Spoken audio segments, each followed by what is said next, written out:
Lesson 76.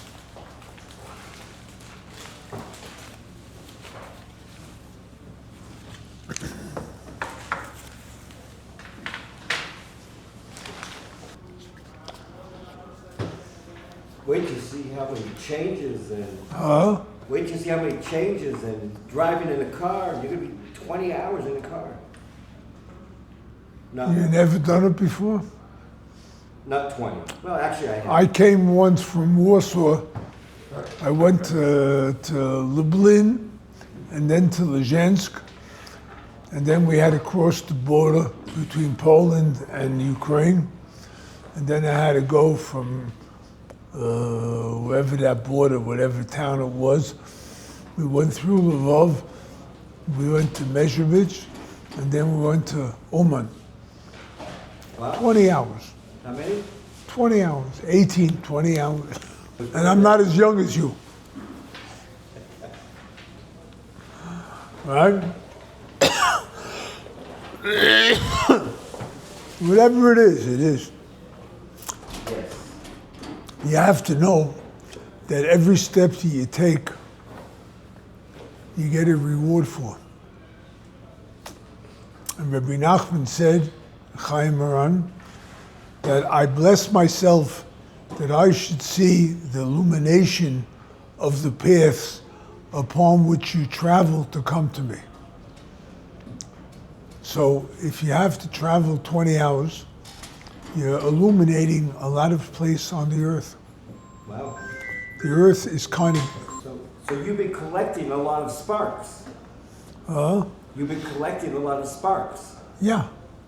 That's good. Yeah, I'm going to need it because where I'm probably destined to go, it's very dark down there. So I hope I'll get some light. Amen. Just by traveling, you gather the sparks, or you need to have a certain darga? Yeah, the illumination of the paths upon which you travel to me, so that the path is illumined, that you get that light. Yeah.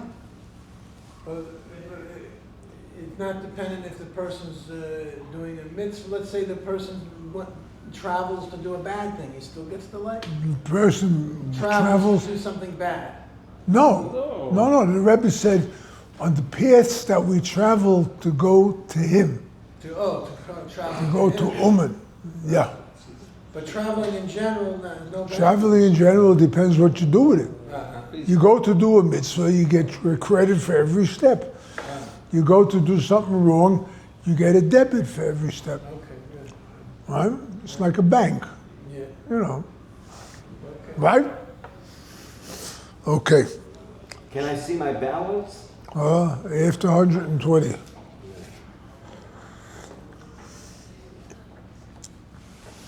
After 120.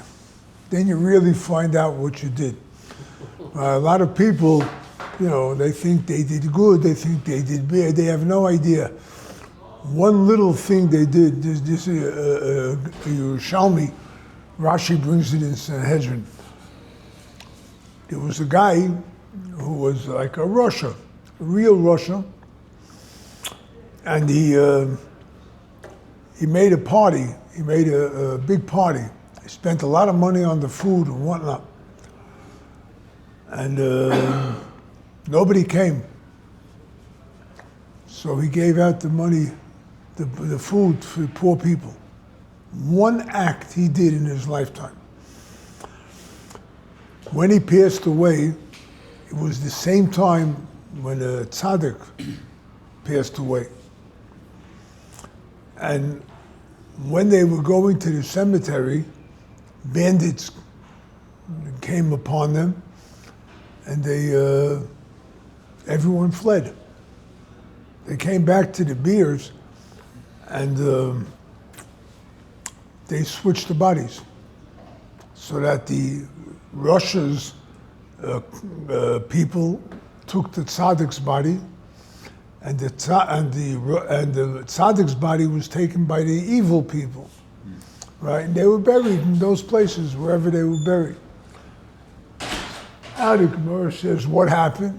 How did this happen?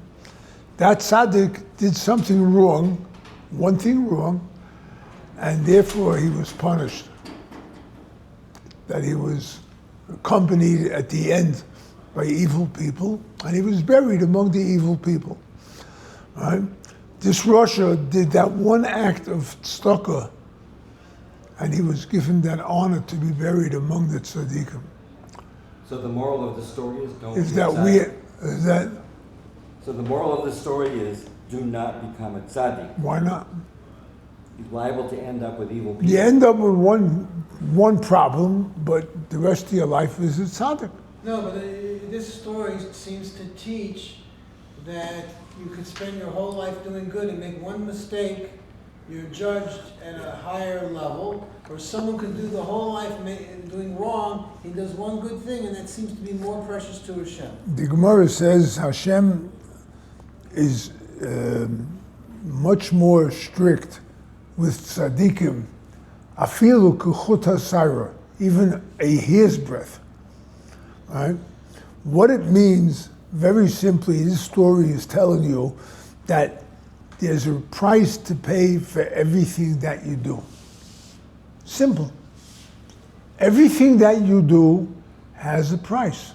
If you do something good, there's going to be a reward for it. You do something bad, there's going to be a punishment for it. But that's all he had. He didn't suffer during his lifetime. It's just the end. There was a shame with what he had. But that's it. It's finished. He goes up, he's clean. Whereas you do something wrong, you got to pay a price for it too. I mean, take a guy like Bernie Sanders. I don't envy him, right? Every time I see his face in one of these little clips, I mean, to me, he looks like a mad dog. Now, maybe he is, for all I know. But I don't envy him, because the man has not done anything good during his life that I know of. Maybe he has, I don't know, right? You take a guy, a simple guy, down the block from you, right? The guy gives a couple of bucks to charity. He's done good. He doesn't hurt anybody, he doesn't embarrass, he doesn't rant and rave like a lunatic, like Bernie Sanders, right? He's quiet, he does his job, he lives his life, he does good, he does bad. There's a reward for the good and there's a punishment for the bad. Simple. Everything is reward and punishment. So the tzaddik is still going to get his just reward in Olam Haba. So that what? The tzaddik will still get his just reward in Olam Haba, just he had a little... He had a problem, so that problem was his kapora in this world. The Gemara tells Reb Elazar Reb Shimon, Moharan Bav Metzia. Reb Elazar Reb Shimon ben Yochai. He was very, very close to Reb Shimon. The Zohar is filled with his greatness. The man was an incredible man, an incredible tzaddik. When he was, the Gemara tells that he did something very controversial. There was somebody that did something, there was a guy who used to catch the bad people. I call it thieves, whatever. Reb Elazar Reb Shimon, a government official, told him how to do it. He says, take a look at the guy. If he's up early, he did this. If he's up a little bit later, if he rises later in the day, if he sleeps late, that means he was a thief and he was up night stealing. Right? He's the guy you got to catch. Right? The government heard this and they made Reb Elazar Reb Shimon the chief policeman to catch the thieves. Right? The Roman government was in charge of them. Okay, so when he passed away, he said, I know, but the people are angry at me, because Chazal told him, what are you doing? How do you tell? He says, Koitzim ani mechalim and a kerem. I'm taking out the thorns from the vineyard. Chazal told him, Yovoi bala kerem v'yechala kotzim min hakerem. Let the owner of the vineyard, meaning Hashem, let him come and take care of the guy of the thorns, of the bad guys. It's not your business. But anyway, Chazal didn't hold so much from that what Reb Shimon did. So when he passed away, he told his wife, leave me in the attic. Just leave me. That's the son. Reb Shimon. He said, leave me in the attic. Right? What about spoilage? Right? What about what? A body spoils. A body rots away. But he was answering Shaila halachas even while he was in the attic. So I'm coming to that. Right? So his body should have rotted away, right? He didn't. Didn't touch. 24 years he was up there in the attic.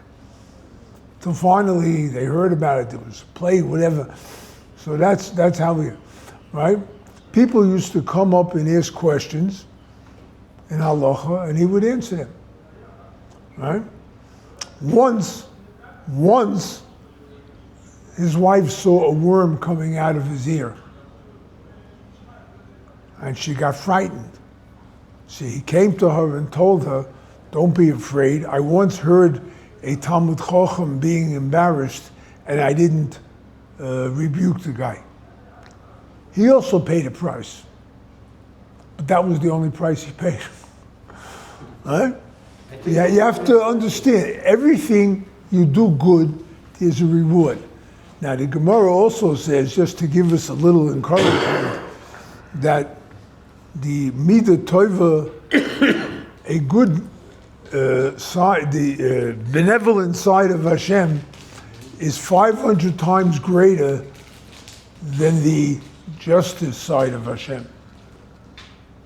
Because the pasuk says, Oise chesed la'alofim, Hashem does chesed for 2,000, right? By punishment, it says Hashem pays for 4 generations. So that's 500 times greater, the light of chesed. So it's a little encouragement that you got a better chance with reward than you got with punishment. Does that mean that he can also mitigate my punishment because he's not there chesed? It might, right? Over there, there are things that could cancel out and not. The Gemara in Sotah talks about it, whether Torah could cancel out Averos, mitzvahs could cancel out or not. It's the whole thing in Gemara there, right? Mitzvahs and Averos don't usually cancel each other out, but there are times it can also. Okay? All right? So we got to do what we got to do. Now, if you do good, right? Although there's a saying, no good deed goes unpunished. I'm trying to understand the cheshbon. If you do a chesed, it's 500 times more. 500 times greater than if you do something wrong. And if you do something wrong, it's 4 generations. Yeah, it's 4. No, it's a chesed la'alofim. It says for 2,000 generations, and the bid is 4 generations. So how many years is a generation? Because 2,000 is the No, good. 2,000 times, 2,000 generations. Yeah, whatever. Generation generally 25 years, generally speaking. 25 years. But if you get married at 20, so it's more. If you get married at 13, the Gemara says that people used to have grandchildren when they were 26 years old. They got married at 13, they had children. Their children get married at 13, so there was a grandfather at 27 years old. Right? So it's saying either 500 times more, but then you said 500 times greater. Greater.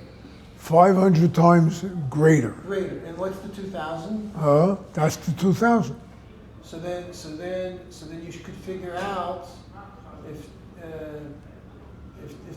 the top of the tzaddik is 2,000 and it's 500 times more, so then it should... May I make a suggestion? don't go into Hashem's accounting. His accounting is very different than the way we run numbers. Very different. And I'm an accountant. Very different. You don't know what a little mitzvah could do to save a person's soul after 120 years, even if they didn't live a righteous life. We have no idea. We have no idea how Hashem makes his accounting, but it's accurate. 1,000,000% accurate. Sure it is. But we don't know. That's what I'm trying to say. The Rav gave actually a formula. So if we follow the formula, we would. That's the Gemara. The Gemara gave the formula, Okay, so- not me. I don't know the formula. The tzaddik is 2,000, and the reward is 500 times greater. And the It's a evil person- pasuk in Chumash. Oisa chesed la'alofim. Hashem does chesed for 2,000 generations. Right? And it says, right? It says there for 4 generations. So Chazal say this is 500 times greater. This is 4 generations. This is 2,000 generations. What it is, how it works, I have no idea. Right, because right, with our math it wouldn't work. Right. Huh? You're correct. I understand. With our math it wouldn't work because 4 against 2,000 is a lot more than 500 times. I think, or maybe not. No. 500 times 4 is how much? 2,000. 2,000. It's a very simple cheshbon. So it does work. Rav Bender said that if you make it do 1 hour on that day that you made it do, you are clear of judgment. What do you have to say on that? It's the first I hear it, but quite frankly, lesson 15 in the Likutey Moharan, Rabbi Nachman says that there is a mishpat, a judgment, right? The Sifri in Parashat Shoftim says you have to appoint judges. And what's it all about? The Sifri says that if there is a judgment down here on earth, there is no judgment in heaven. In other words, if the judges take a person who did wrong and punish him, they judge him accordingly, according to Din Torah, right? Then heaven will not execute judgment against that person because a judgment was executed here on earth. Hispoidedus is judgment. I'm judging myself. I'm looking and seeing what I did. If I did good, Hashem help me do more good. If I did evil, Hashem please save me from evil. I made a judgment. Right? Having made a judgment, I mitigate the decrees from heaven. And that's what hispoidedus is about. And and I have to make a certain judgment. Please help me not do evil during the Iboded, or just the fact that I'm asking to the fact that you're talking about it to Hashem, that's hispoidedus. The fact that I'm talking to Hashem, help me come close to you, or whatever, and I didn't bring up judgment necessarily. That's also judgment? Hispoidedus is judgment. That's what Rabbi Nachman says in lesson 15. 15. In lesson 59 also. Are we going to do 76? We're now in 76 trombones, yeah. So even if I'm not judging myself in hispoidedus, it's still called judging. It's still called hispoidedus. It's still called hispoidedus. And hispoidedus is judgment. Is judgment. You wouldn't be speaking to Hashem about whatever it is you're talking to him unless you were thinking that something's wrong with me and I got to speak to Hashem. So that itself is a judgment. Right? Okay? And Rabbi Nachman can only bring the tikkunim for a person if he makes it bodedut? No. Rabbi Nachman can bring tikkunim for anybody, but it helps if you have hispoidedus. Or I had a guy, Seymour, you remember Seymour? Mm-hmm. It's a guy, I have to tell you, he was not from among the most righteous in the generation. Not by a long shot, right? Not by a long shot. However, he came to Uman 3 times Rosh Hashanah, which was a big chiddush. But whatever the story is, one time I came and I asked him for a very nice contribution. He had money. I asked him for a very nice contribution. And he says, well, times, as every rich person says, I don't have it handy. There's a million excuses not to give. Right? So he was going through the excuses. Then he said, wait a minute, I don't even have to give you. I was an uman. I have Rabbi Nachman's promise. What do I have to worry about giving you or not? That's what he said to me. Wow. Right? Okay. I said to him, Seymour, listen carefully. Rabbi Nachman made a promise. And he's going to keep this promise. Whatever's going to happen over there, right, after he's going to keep his promise. No matter what you do or what you don't do. Doesn't matter. But he didn't say when he's going to take you out of Gehenna.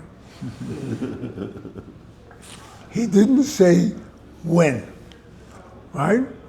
So if you try and do things to come close to Rabbi Nachman, you try to think close to Hashem, you try and do mitzvahs, right? You got a better chance of him picking you out of the crowd than those who don't make any attempt at all. He gave me the check. That story, this is the second time I heard you say this, and I think about something that I did for Rabbi Nachman, and I'm certain that this saves my soul. I'm certain that the Rebbe was, like you said, obligated to me more. Yeah. And he intervened He'll help you, a little more because of... Reb Nachman Burstein said once, he said that if a person, the Rebbe made a promise to take you out of Gehenna, right? If you look carefully at yourself, the way you were before Uman and the way you are after Uman, he says you'll see that the Rebbe is taking you out of Gehenna even in this world. Isn't that You'll see it. You'll see how things are working in this world, taking you out of Gehenna now, rather than just waiting till afterwards.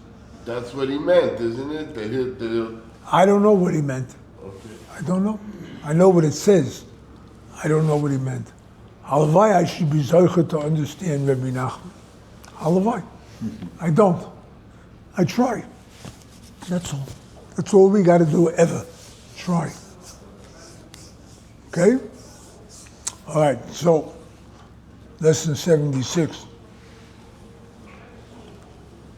What paragraph? The second, Zebechinas Malas and Skavas. But we'll recap for those who weren't here this week. Anyway, the Rebbe is speaking about Hashkocha. You look to Hashem, you look up to Hashem, and Hashem looks back at you. Or Hashem looks at you, and you look back to Hashem. Sight works, you focus, you look at something, and that thing comes into focus, and it comes back to you. That's what Hashkocha is. That's what divine providence is all about. Just this morning, I was zocher to see Likutey halachas. We know in halacha, a ganav, a thief, if he steals, he has to pay double, right? A gazlan, no. But a ganav, one who steals quietly, right, stealthily, he has to pay double. Reb Nosson says, Reb Nosson, amazing, right? He says, why? Because the Gemara says, why is a ganav paid twice, and a gazlan only has to pay back what he stole, right? The guy took it, brazenly and whatever. He says, because, okay? He says, because the ganav is doing stealthily as if Hashem doesn't see, right? So what happens is that sight, hashkocha, Hashem looks at you and you look back to Hashem. But here the ganav doesn't look to Hashem, right? Stealthily. Hashem is not here. So he only has one sight, right? But because he stole the second sight, he has to pay double. That's a chap. Beautiful. Anyway, so that's the way it's like. When we look up to Hashem, Hashem looks back to us. What we're doing is we're putting things into a parameter, right? Everything is there. It doesn't mean I see it, right? When I bring it into my sight, then I'm bringing a parameter. I'm making a gvul, right? Boundary. Boundaries. Okay. So now that I have these boundaries, right? So I'm making the boundary, right? I'm not waiting for the boundary to happen. I'm making the boundary. So therefore, when Hashem has his parnosa, he sends down parnosa to people, right? Every day he's sending down bounty, but we don't know when it's going to come, when it's going to reach me. Maybe 2 years, maybe 3 years, right? I need it now. We want Moshiach now, right? I need it now. So if I look to Hashem and I have bitochen, trust in Hashem, I'm looking to Hashem. Hashem is looking down to me. He's sending me bounty. I made the boundaries, and therefore the panos can come now. I don't have to wait for it. That's the essence of the previous paragraph. Okay, now, this is the great value of coming close to tzaddikim. There is a concept of my soul thirsts.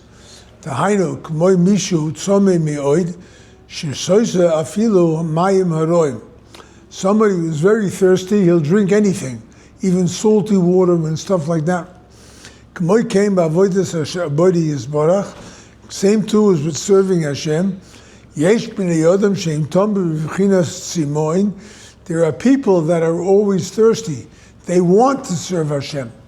Basically, by the way, every Jew wants to serve Hashem because his soul is a portion of Hashem from above, right? Chelik elika mimal. Person is a portion of Hashem. Being he's a portion of Hashem, don't you want what's yours?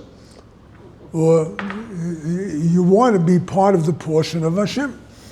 And they do his work, and they're always thirsty for more. He's always desiring to serve Hashem. But it's without a parameter.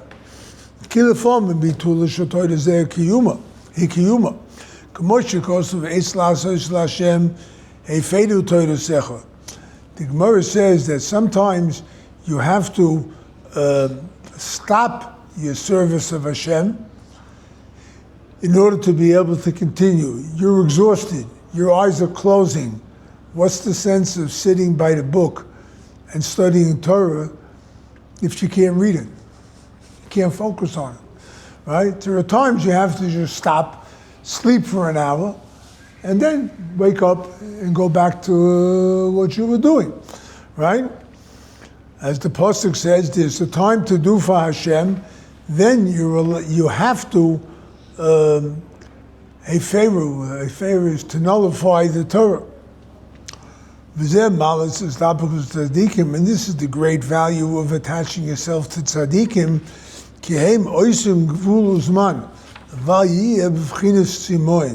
Tzaddikim make the parameters. The tzaddikim tell us what's allowed, what's not, how far you can go, what you have to do, what's the eved, like under duress, and what. There's a whole bunch of things. The tzaddikim are the ones who teach us how to do things right.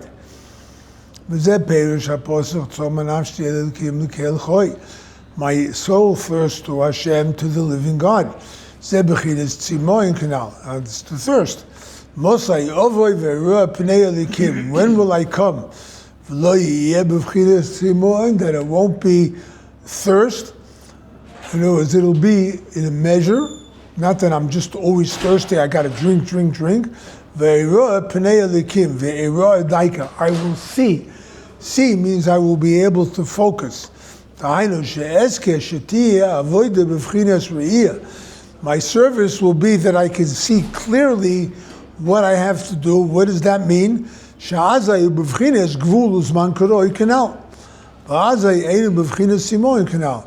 I will be able to serve Hashem in a sense that I have parameters of what I can do, what I can accomplish, and so on. Al-Kain, therefore, Rabbi Nachman teaches, you have every day to renew your mind, which is why we sleep at night, which is why Hashem created the necessary sleep.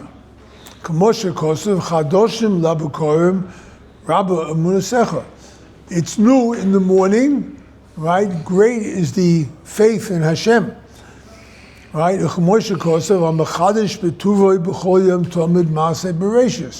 Somebody who renews constantly every single day, which is Hashem. Every single day is a brand new creation. Reb Nosson brings in Birchus HaShachar, Halacha Hey, he says, imagine a master architect will never make the same design for a building, right? How could you think that the master architect of the world, Hashem, does the same thing day in, day out? Can't be. Every day there's something new. You have to realize there's a freshness and a newness in every single day. That's the Ischatshut Samoicha. That's why we go to sleep at night. You wake up in the morning refreshed. Oh, now let me look at it from a new point. This is inserted by Reb Nosson, the brackets. What we said, that these lessons, 73 to 108, are what's called the Shoyneh Chaverim, that they were all given before Reb Nosson became a follower of Rabbi Nachman, and it was written by other students, which lacks the clarity of the way Reb Nosson presents everything. So here Reb Nosson expands upon that idea.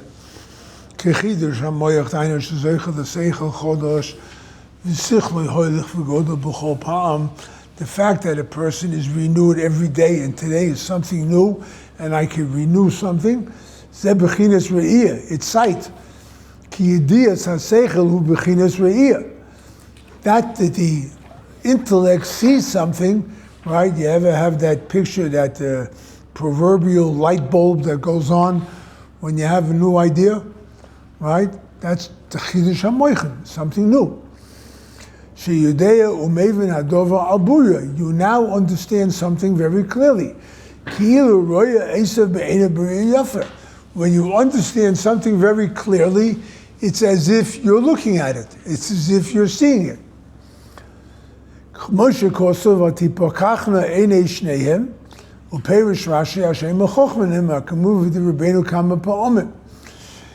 By Adam and Eve, or the Mechava, it says after they ate from the tree,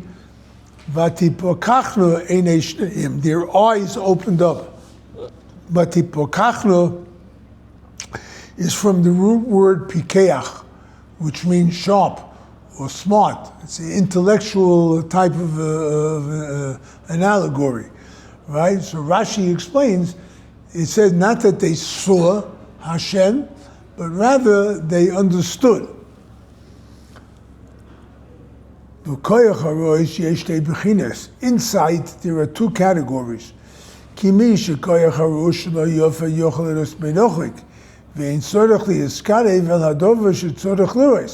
Somebody who has a good power of sight, he could see from afar, he doesn't have to come very close to it. Somebody who has weakened eyesight, he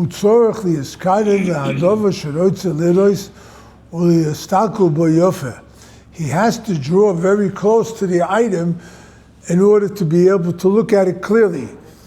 Kain ba'avodas Hashem Yisborach, the same thing is with serving Hashem. Yesh mi shemoicho tzach, there is those whose mind is very clear. V'yochol yispalel or limoid bli'iyon, without looking too deeply into something, they can understand it. They're very quick.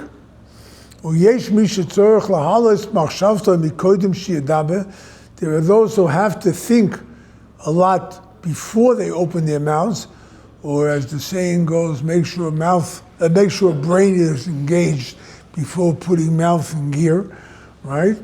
It's a very old saying. If he talks without thinking, his words will be without any thought. There is something called devarim, which is words, and there's something achar hadvarim, behind the words, right? So one who has to think a lot before, it's called achar hadvarim. What is achar hadvarim? What does it mean? Like we say in the morning in the Akedah, when we talk about the sacrifice of Yitzchak, right? Vayi achar hadvarim ha'ele, after these words, right? What is that about? Zeh bechinas moichin dekatnos, shehem bechinas dinim. There is something, the Kabbalah uses the terms moichin dekatnos, a constricted intellect, and there's something called an expanded intellect, or consciousness, constricted consciousness and expanded consciousness, right? Some who have a constricted, like a child would be constricted. You sleep at night, it's constricted consciousness. You're not really aware. In other words, your brain is working, but you're not fully aware. When you come to full knowledge, then it's called moichin de gadlus, expanded intellect. V'zeu b'chinas achar dvorim, zeh b'chinas moichin de kadlus, shehem b'chinas dinim. Moichin de kadlus, a constricted consciousness, is considered something called dinim, judgments, constrictions, right? What does it mean, constrictions? The fact is that I'm faced with a problem. The problem constricts me, right? I have to learn to overcome that problem. I have to get to moichin de gadlus, to expanded consciousness, when I understand what I can do and how I can solve the problem. Okay? So the Rebbe now explains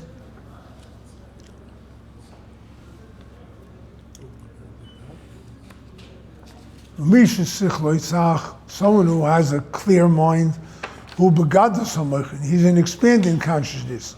And what's the difference? This represents compassion and kindness, not a constriction, but rather a free-flowing kind of chesed. Gedoyle deya shnit ben shnei shnei moed shneimar kel deyos Hashem. V'kel hu chesed k'mo shekosav chesed kel kol hayom v'Hashem hu rachamim k'mo shekosav rachamecha rabam Hashem. The Gemara says that deya, knowledge, is very, very great. Why?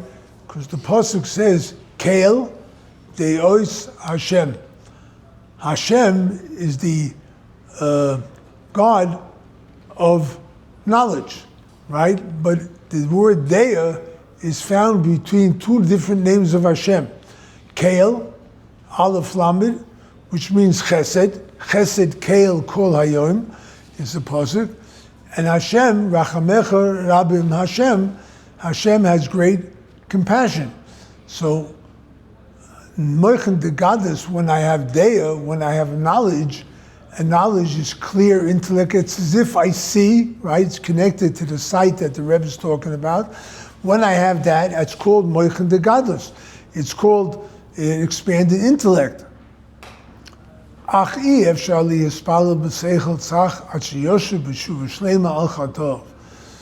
it's impossible for a person to daven with a clear mind, right? Unless he first does chuva. K'moshe Kosov, Umol Hashem Alikecha, Hashem will circumcise your heart. V'tagumu v'yada Hashem yishtibshus liboch. Hashem will remove this silliness of your heart, which is moichin dekatnus, which is the constricted intellect. Uvieze chuva nema chuva meyava. What kind of chuva is he talking about? We discussed this last week. This chuva meira and chuva meyava. This chuva from fear of Hashem. I'm afraid that Hashem will punish me. I'm afraid because Hashem is so great and awesome. I'm standing in the presence of an awesome power. It makes me fear, makes me shake with fear, right? And his tshuva me'ava from love of Hashem, right? Chazal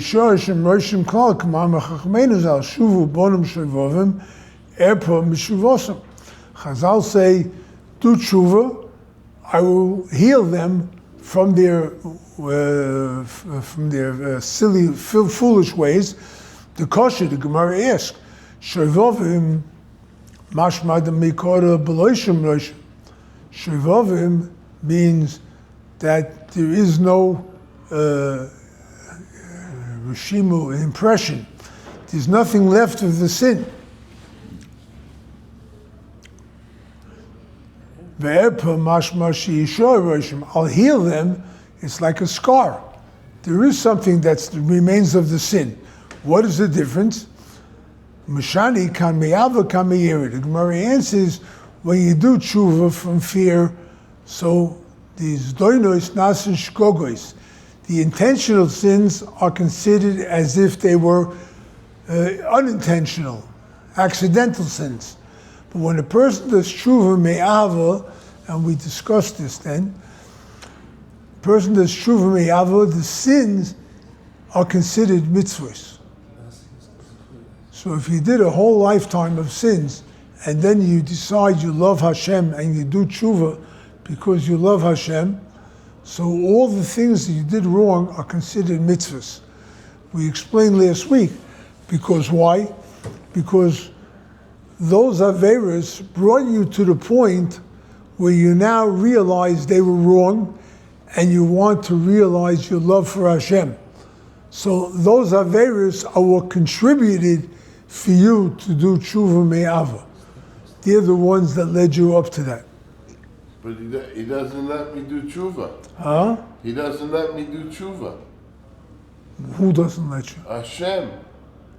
Yeah, he lets you. 1 minute, we'll cut that, and let's finish the paragraph. Ki me'ava ein nisha Hashem roshim. There is no impression left when you do tshuva me'ava, because everything is turned into mitzvahs. V'yesh lo seichel tzach. Then if there's nothing, there's no impression, there's nothing weighing on his mind, right? Then he has a clear mind. He has das. V'yochel yispal b'li iyan. Then he can daven even without that much concentration. Uv'chol yom v'yom yochel yischadesh moiche. And it's therefore every day he can renew his intellect. Now, you say that Hashem doesn't let you do tshuva. I love him. I realized I did bad. Everything's good. Everything's clear. Okay, I want to come back to you. No. Why not? He doesn't let me. I can't keep Shabbos. I can't get out of my gluttony. I can't overcome these things. I can't. Who said? Who said that I can't? You. Yeah. You said. But the Gemara says differently. That was. If I had to trust a Gemara or trust you, I would trust the Gemara. I trust you too, don't worry. But I would trust the Gemara more. The Gemara says, I love you. I love you, Hashem. I want to get out of this. I want to do it for your sake. I don't know, whatever way it's going to be, whatever way your love is going to manifest, right? It's going to turn all the bad things you did into good. He lets you. Reb Nosson said, we say the bracha, right? Whoever echte v'oshuv, the Gemara at the end of Yuma, whoever says I'm going to sin and then I will do tshuva, ein maspikin biyodo lasis tshuva. The Gemara says the person says I'm intentionally going to sin and he does the sin, he says, I'm going to do chuva. They don't let him do chuva, right? Ema speaking, they don't give him the opportunity, right? Reb Nosson says you're reading it wrong. Ema speaking is from the word sofek. There's no doubt that he can still do tshuva. Amazing, huh? That's Reb Nosson, right? There's no doubt that the person can do tshuva. It's harder, yes, because you put up a barrier. You intentionally went out and did something wrong. So it's harder for you to do tshuva, but it doesn't mean you can't.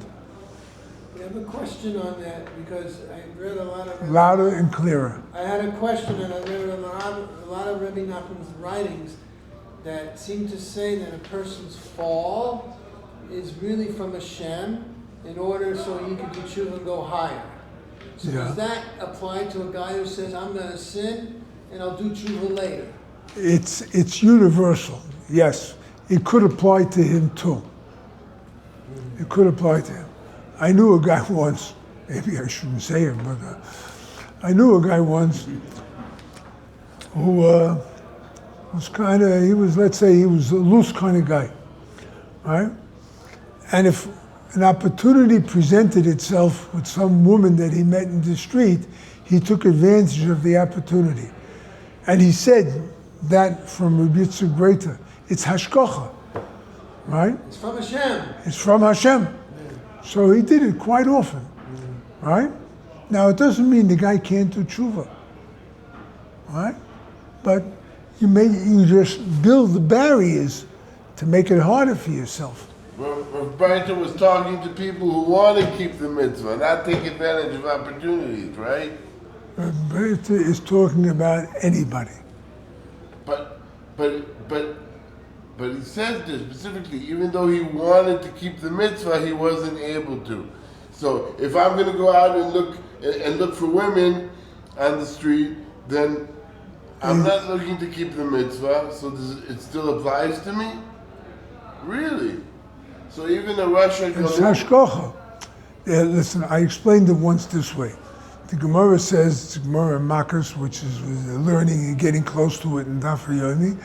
The Gemara says, "B'derech she'odam roitz le'lelich molichan osay." The path that a person wants to go upon, that's the path they will lead him from heaven. Right? That's what the Gemara says. How do we know that? From Bilam. We learn it from Bilam. Bilam, the messengers from Midian came to him and they asked him to come curse the Jews. He says, let me see what Hashem says. Hashem said, don't do it. So he told them, I'm not coming. Moloch sent more messengers, right? And Bilam again asked Hashem. He says, well, if you want, go. That's what Bilam wanted. He wanted to curse the Jews. So Hashem gave him the opening.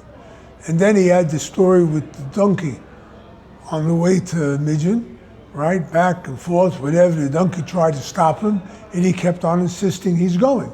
So the path that a person wants to go. So that the hashkocha will put the person in a situation where he's tested with that woman in the street, right? That's because that's what's in his heart, right? He has those desires, but he's a human being.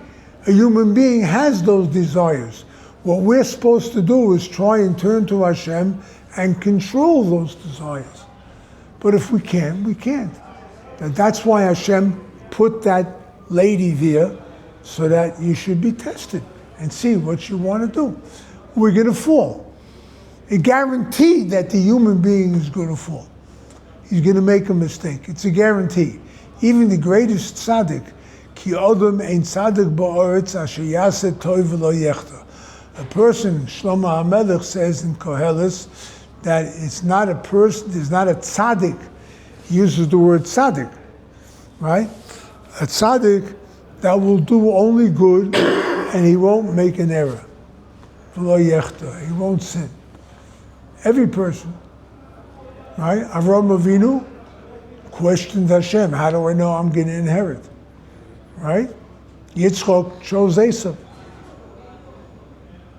Yaakov wanted to reveal the future, right? David HaMelech, you want to go, Moshe Rabbeinu hit the Moshe Rabbeinu? Would you imagine Moshe Feinstein thinking of going against Hashem? Could you imagine that? Could you? No. Right? He would never for a second think against going against Hashem. And yet Moshe Rabbeinu, who spoke with Hashem, he was up there in heaven 40 days and 40 nights. Hashem told him, speak to the stone, he struck it. Right? People make mistakes. We're human. So what? So you made a mistake. Just try not to do it again. That's all. So he says over there that this is all from Hashem, so you would see how far from good you are and how a low place you are, so you will have a heartbroken... And you come back to Hashem. And you come back to Hashem. Everything is made for you to come back to Hashem. Okay? So everything, so even the Rosh Hashanah, like Yair Lapid and all the really bad people, everything is there for them to come back to Hashem? Yeah. That's what I think. But it was like take Yair's father. Right. Tommy Lapid. I call him Tomei Lapid. Right? Now, he was really a cheder. He was in cheder in Hungary. But he went through the Shoah. He went through the Holocaust. And that turned him against Yiddishkeit. I can't blame the guy. To me, anyone who went into the Holocaust comes out clean. I don't care who he is. I can't say a word about it. He saw his parents being burnt in the center Whatever. of the, you know. Okay. So now, but what he did though, he chose to go on that path, and he instilled it in his child. And that's where Yair's problems come. Right? Okay. But it's hashgacha. There has to be somebody, Bernie Sanders. I mean, I can't figure that guy out. A raving lunatic. I mean, a mere dog. But that's what he is. He just, he tried to push through Congress now. I think he's succeeded to limit a certain amount of aid to Israel. You're a Jew. What's with you? And his constant rants and raves are against Eretz Israel. Go figure it out. So it's all for the guy. If He was chosen. Why? In some previous incarnation, he did something wrong. Here, I'll tell you something I saw from the Ari. Right? You heard of Nadav and Avihu? Yeah. Yeah? They were the two guys who were killed at the beginning of Parsha Shmini because they brought right? They weren't married. They weren't married. Who were Nadav and Avihu? Aaron's children. The Medrash says about them, they were so great, they were at such awesome level, they said, when will these two elders, meaning Moshe and Aaron, when will they pass away so that we could run the country? We could do it. That's how great that they were capable of leading Klal Yisrael, right? But they went and did a sacrifice they weren't asked to do, and they were punished.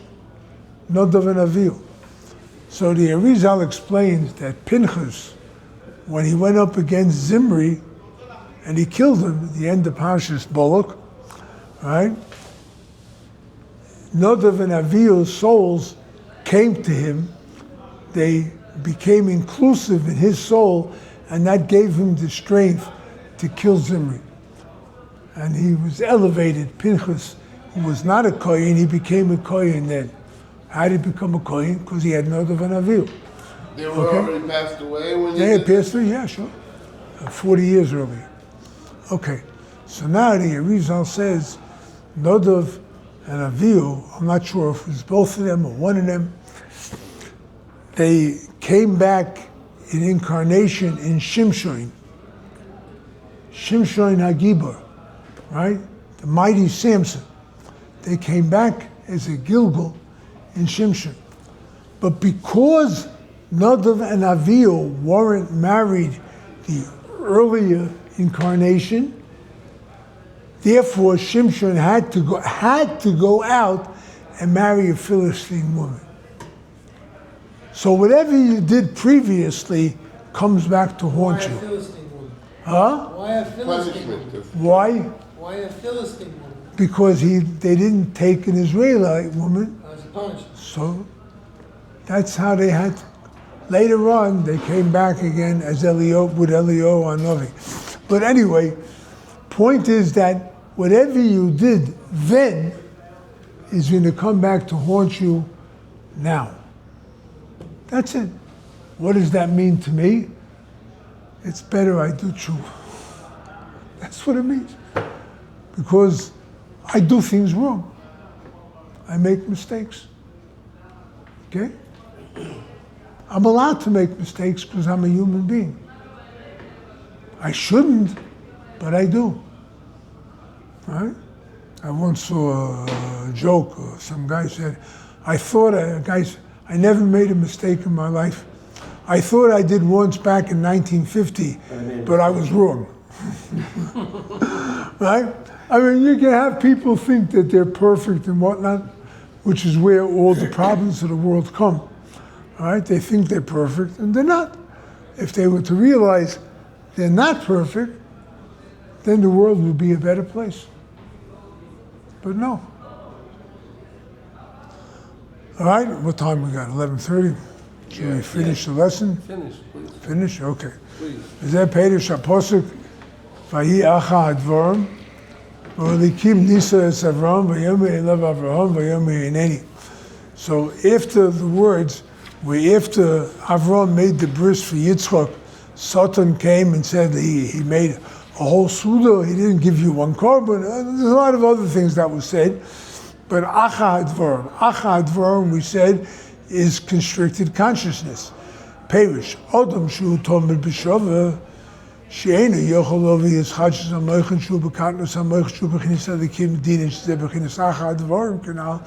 When a person has constricted consciousness, he doesn't feel a power of renewal in himself, that he becomes a new person.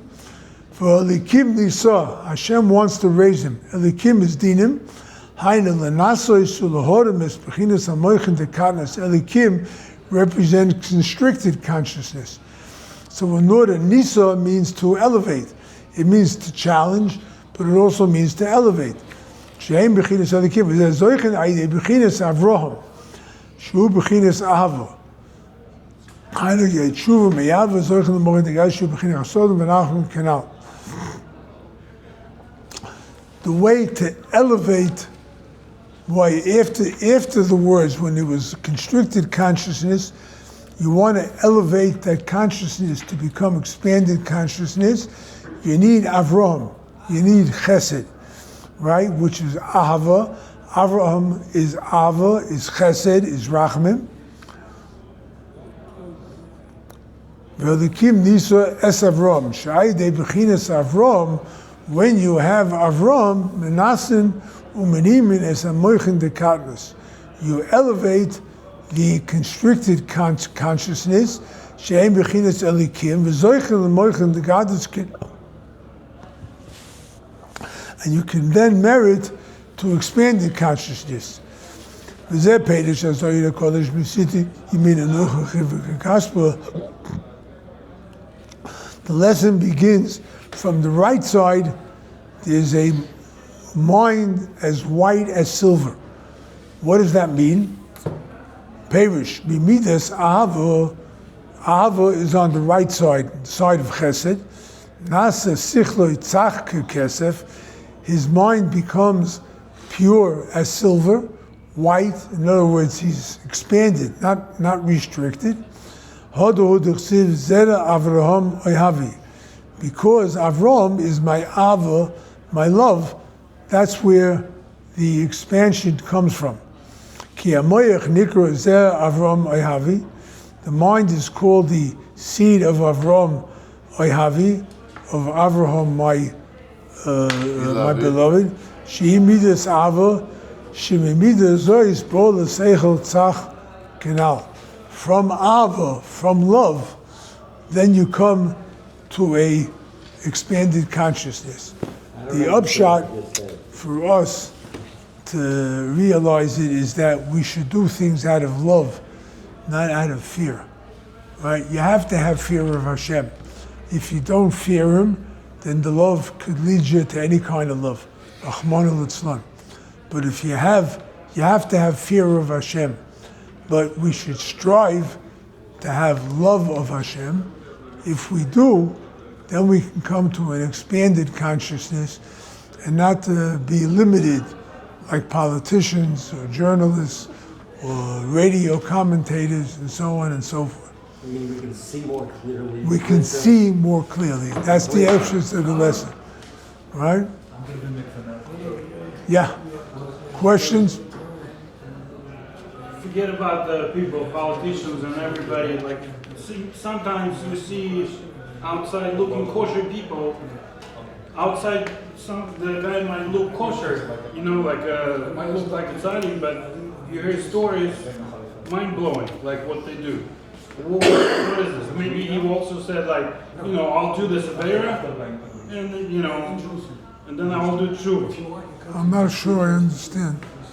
I've heard stories about, some people that look like a big rogue. But you hear a story that they look like big tzaddikim and they do things wrong. Yeah. Rabbi Nachman said once, the world has a mistake. They think that a tzaddik does something wrong, either he's not a tzaddik, or what he did is not wrong. And I say, says Rabbi Nachman, they're both wrong. The tzaddik remains a tzaddik, and what he did wrong is wrong. Right? Now, the thing is, you have to realize who you're talking about. There are people who present themselves as tzaddikim, but they're not. Right? And there are people who present themselves as leaders and stuff like that, and they're not. You have to look at it clearly. That was the upshot of this lesson. To see clearly, to have a clear mind, to understand, right? Not everything, or what is King Midas, he touched everything, became gold, right? It's not that way. It's not that way, right? You have to be very careful, see things clearly, right? That's the power of Rabbi Nachman, right? That he saw, and he sees things clearly, so that everyone knows exactly what's going on. And people who come to Breslov have a clearer sight of what's going on in this world, a much clearer sight. But could be that guy, he saw this Torah, about going and doing avera, then doing chuva, making that avera horrible thing. Pardon my French, he screwed up. Pardon my French. Right? There are people who do that to themselves. I have two questions. The first one's related to today, the other one not. So I learned Rabbi Nachman's teaching in the Likutey halachot that man has free will, but at the same time Hashem is the ruler of the universe. So a person has to realize there are two levels of choice. One from us, and then Hashem is also, we do mitzvahs, but Hashem has His choice that every moment He wants to bring us closer to perfection. So He says that these two choices are really ultimately not separate. They're the same thing. How do you understand that? You don't. What? You don't. Right? It's called Yediyu Bechira. Knowledge, Hashem's foreknowledge of whatever's going to happen, and your free choice. Right? That's what the Rambam says is a paradox. There is no answer until Mashiach comes. But Rabbi Nachman says that our choice comes in what we do. Our choice is, we mentioned it earlier, the path that a person wants to go on, that's how he will be led. But it's an arousal from below. Yeah. Hashem's choice is an arousal from above. Yeah. So in a way, both of them are... So Hashem is always sending you down different thoughts and different ideas, and it's the way you receive it, the way you have you have directed your mind and what you want to do in life. Hashem is always sending you good thoughts. What are you doing about You it? have to realize it didn't come from Hashem or the Sidra. Huh? You have to realize whether it came from Hashem or the Sidra, which is And the really Sidra Achra came from Hashem. Right. So there you go. Next question. On that point, can you say that us reaching up to Hashem and Hashem going down to bring us up, that's the same thing to get close It's to Hashem? Yediyah and Bechira. What? It's now foreknowledge and free choice. But the